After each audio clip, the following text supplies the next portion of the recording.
بسم اللہ الرحمن الرحیم اللہم صلی علی محمد وعلی محمد وعجل فرجہم۔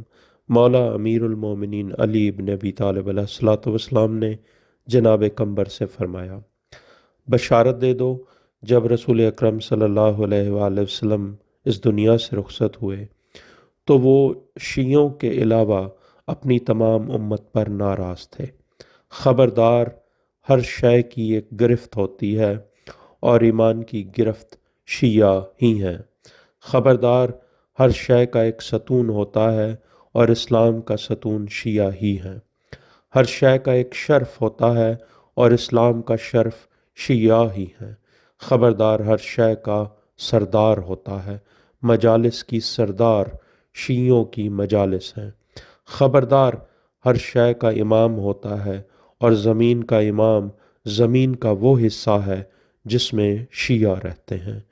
اللہ کی قسم، اگر زمین میں تم نہ ہوتے تو اللہ اہل خلاف یعنی میری ولایت کے منکروں پر اپنی نعمات کبھی بھی نازل نہ کرتا۔ ان کے لیے آخرت میں کوئی حصہ نہیں ہے، اگرچہ وہ عبادت اور کوشش بھی کریں، یعنی کہ جو ولایت علی کے منکر ہیں ان پر جو ہے نا آخرت میں ان کا کوئی حصہ نہیں ہے، بے شک وہ جتنی مرضی عبادت کر لیں، جتنی مرضی کوشش کر لیں۔ مولا آگے فرماتے ہیں کہ آگاہ رہو، ہمارے شیعہ اللہ کے نور سے دیکھتے ہیں۔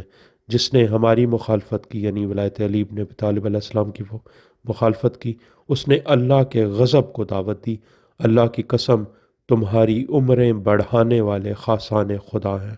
تمہارے غریب بھی اہل ثروت ہے اور تمہارے غنی ہی اہل قناعت ہے۔ تم سب اہل دعوت اور اہل اجابت ہو۔ یہ حدیث جو ہے مولا کی، یہ مشارق الانوار الیقین میں بھی ہے، تفسیر صافی میں بھی، الکافی میں بھی، ارشاد القلوب میں، اعمالی صدوق میں، اعمالی توسی میں، بشارت المصطفیٰ میں، تفسیر فرات میں، فضائل الشیعہ میں و دیگر میں۔